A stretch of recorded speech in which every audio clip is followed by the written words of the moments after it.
बंदी साहब, क्या अब एतबार नहीं रहा अदालतों पे आप लोगों को?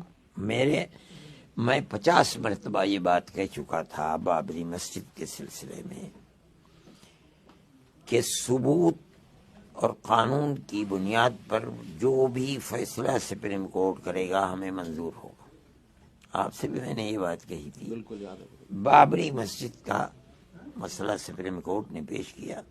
सुप्रीम कोर्ट ने सबूत, शवाहिद, कानून की बुनियाद पर ये बुनियाद रख दी कि मस्जिद अपनी जगह पर है, मंदिर तोड़कर नहीं बनाई गई है, जिसका मतलब है कि ये राम जन्म भूमि नहीं है।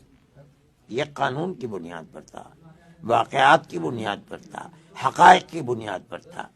उसके बाद उसने दूसरी लाइन दी, लेकिन अकीदे की बुनियाद पर हम मस्जिद अखाड़े के सुपुर्द करते हैं। मैंने मुकदमा लड़ा था, जमीयत उलमा ने मुकदमा लड़ाया था, हमने करोड़ों रुपया उसके ऊपर खर्च किया था। हमें इससे मायूसी हुई कि कानून जो जान है कोर्ट की, उस जान को आज निकाल दिया गया। होना ये चाहिए था कि जब कानून ये कह रहा है कि ये मस्जिद है, जो हम 70 साल से मुकदमा लड़ रहे हैं, हम उस मुकदमे में कामयाब हैं, इसलिए मस्जिद को अपनी जगह पर रहना चाहिए था। ये जगह मुसलमान को दे देनी चाहिए थी।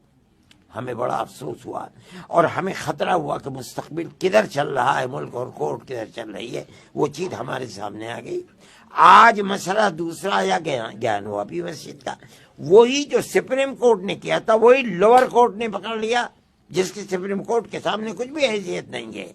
और उसने जाते जाते आखिरी फैसला ये दे दिया कि ये मस्जिद के तहखाने के अंदर मस्जिद की जगह में मूर्ति रख करके और पूजा करा दी जाए। इसका मतलब यह है कि कोर्ट तो खत्म हो गए, उसको लेकर के ऊपर के कोर्ट में जाते हैं, वो कहता है खत्म है, खारिज कर दिया उसने दरख्वास्त को। आप ये बताइए कि वो कौन सी ताकत है कि ये कहा जाए कि सुप्रीम कोर्ट से हमें हक मिल जाएगा, हमें इंसाफ मिल जाएगा। हम तो इसी खड़े हुए हैं। सुप्रीम कोर्ट भी गए आप रात में, सुप्रीम कोर्ट ने बोला हाई कोर्ट जाइए, हो जाएगा। उसने हाई कोर्ट को कहा, अब हाई कोर्ट उसका हश्र क्या कर रहा है वो आपके सामने। मैं ये कहता हूँ कि अब ये बताइए कि किस तरीके पर हम ये कहें कि कोर्ट से हमें फैसला मिल सकता है।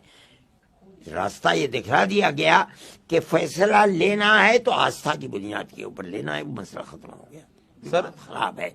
आज तक कभी हम जमा हो करके हमने कोर्ट के बारे में कभी कुछ नहीं कहा, और हम बार बार मेरे वो बयानात, जब भी कोई दहशतगर्दी का मुलजिम बाहर निकलता था, मैं ये कहता था कि हमें कोर्ट के ऊपर इत्मीनान है।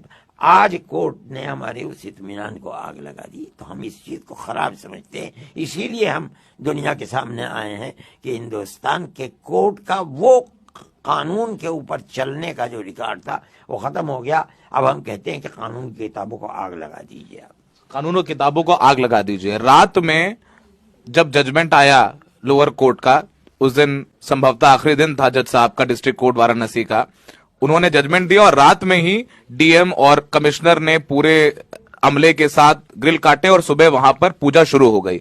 अब वहां पूजा शुरू हो गई है, तो आपको उम्मीद है कि ज्ञानवापी मस्जिद बचेगी? मैं कहता हूँ सब कुछ हो सकता है, लेकिन अगर वो लोग जिनके हाथ के अंदर ताकत है वो मुल्क को अगर सीधी लाइन पर लेकर चलेंगे, तो अगर कोर्ट के किसी आदमी ने फैसला दिया है कि यहाँ मंदिर है, मंदिर बना दो इसको, तो दूसरा बैठ करके कोर्ट ये भी फैसला कर सकता है कि नहीं है, इसको उठाओ बाहर ले जाओ। लेकिन वो कब होगा?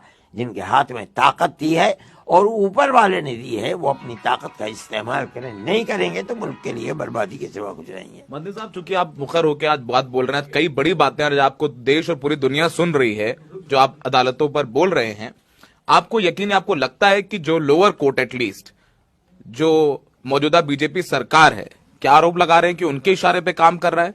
मैं नहीं कहता हूं, लेकिन बहरहाल जिनके हाथ में ताकत है वो उस ताकत का इस्तेमाल कर रहे हैं, वरना अपनी ताकत की बुनियाद पर रोक भी सकते थे। सर, आखिरी सवाल आपसे, आपने कहा कि अकीदे पे फैसला आ रहे हैं, आस्थे पे फैसला आ रहा है, अब आगे कैसे, क्या करेंगे? क्या सड़कों पर उतरेंगे? ये तो देखने की बात है।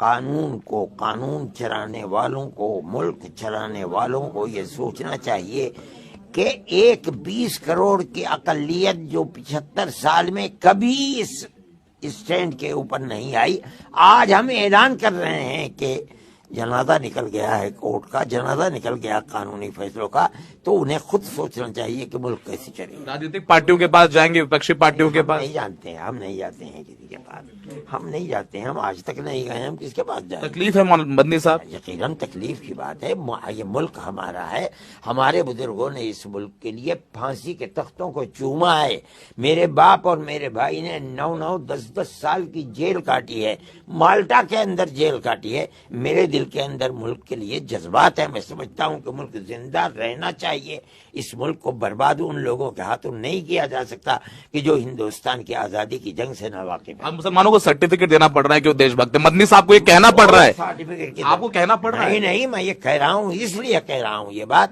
کہ مجھے ملک کا درد ہے، میں درد رکھتا ہوں اپنے سینے کے اندر، مجھے مرنا ہے، مجھے جینا ہے، اسی ملک کے اندر جینا ہے، میں اس ملک میں پیدا ہوا ہوں، میرے ملک کو میرے بڑوں نے ملک کی آزادی کے لیے قربانیاں دی ہیں، اس لیے مجھے ملک کے اس بربادی سے درد ہے میرے دل کے اندر جو ہو رہا ہے۔ بہت بہت شکریہ مدنی صاحب۔